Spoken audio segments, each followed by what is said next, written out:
Now, one of the things Morneau said is he dialed into a conference call Thursday to reassure MPs that changes would not be applied retroactively. The business owners who use the system to plan for retirement wouldn't see any changes to their current nest eggs. Rather, the changes would apply in investments moving forward. That is what is known as grandfathering. So here are some questions that I had for that. So will existing corporate passive assets continue to be taxed under the current rules? In which case, interestingly, a lot of the changes I just said wouldn't actually be necessary. What about earnings on those assets? Are they going to take a look at, if I have $1 million and it earns $100,000, will $100,000 be under the old system or the new system? Will the CDA and the RDTOH balances that exist still be honored? What will happen again to creating new CDA or RDTOH on existing assets? Will you allow income splitting on current passive assets? What, as David said, does the word reasonable mean? And what financial organizations are able to track? Just imagine you have one company with your investments, and we have to draw a line and say, okay, from everything backwards will be reported in this way. If you add new money to this, it's going to commingle. How are we going to track which is in which pot?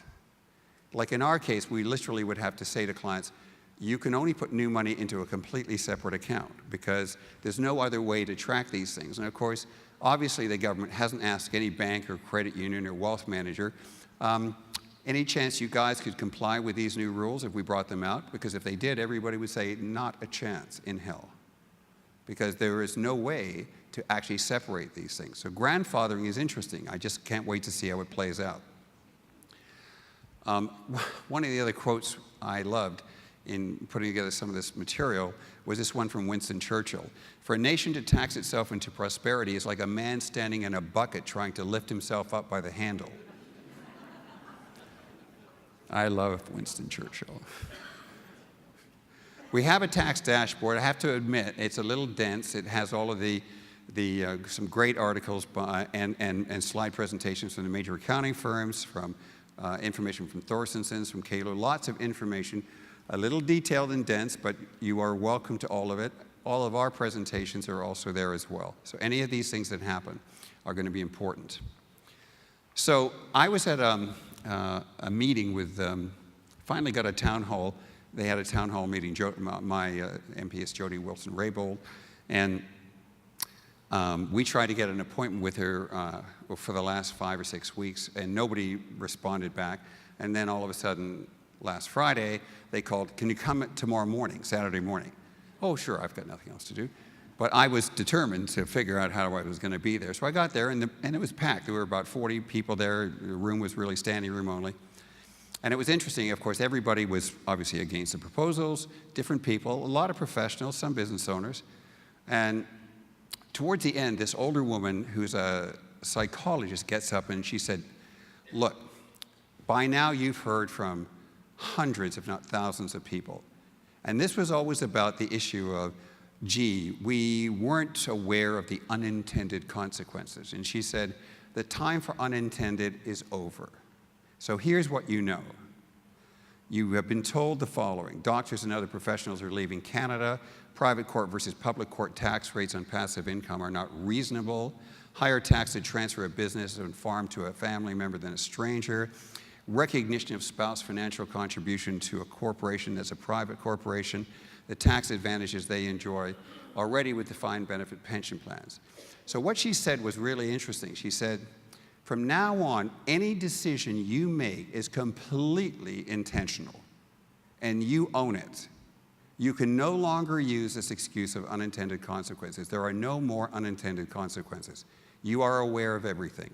So decide what you will at your peril, because at the end of the day, there will be a different kind of consequence, which is intentional, that may impact you. And I thought that was just a great thing to say.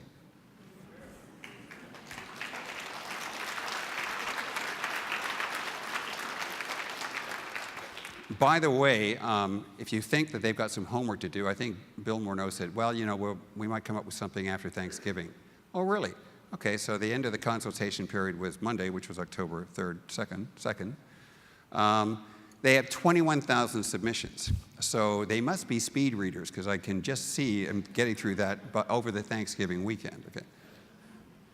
So the questions that need to be asked are this, and this is me getting kind of pontificating, which probably I shouldn't be, but I have an opinion about these things. So the first question is this: our Tax Freedom Day is June 8th, according to the Fraser Institute.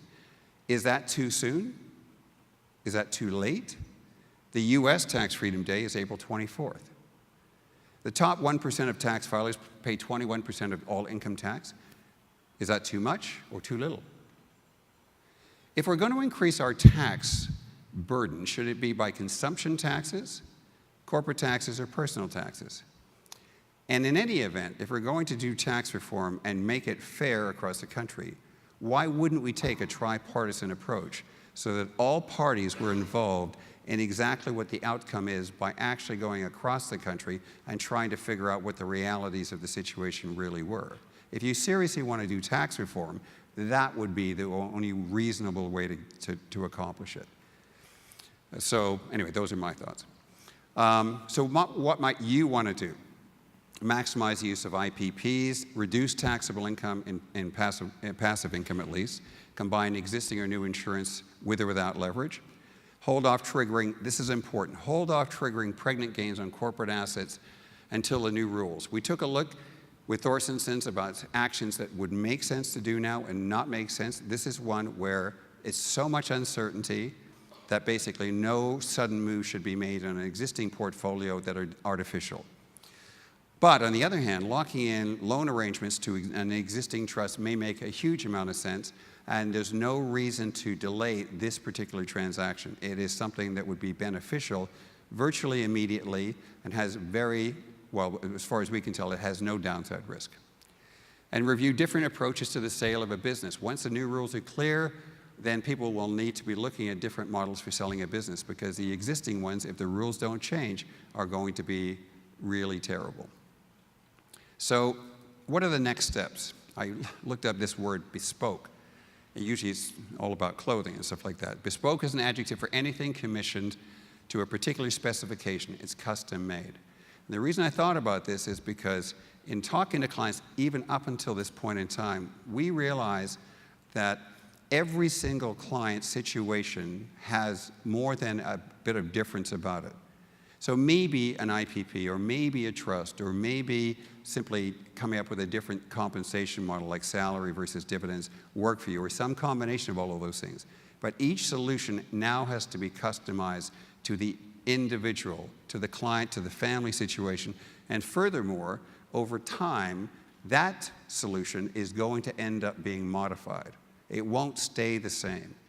That's really part of what this process is. So what we want to do is encourage you to come and talk to us about your situation, take a look at what things make sense to do now, and take a look at things that are going to be deferred but acted upon, where we're taking an educated guess about what you should do. So with that in mind, what I'd like to do is, those are the end of our formal comments. We're going to, David and I are going to stick around for some Q&A, but we thought what we'd do is, for those who would like to just enjoy the refreshments, please go out and do that, and we'll regroup in about 3 or 4 minutes for Q&A. So again, thank you very much for your time tonight.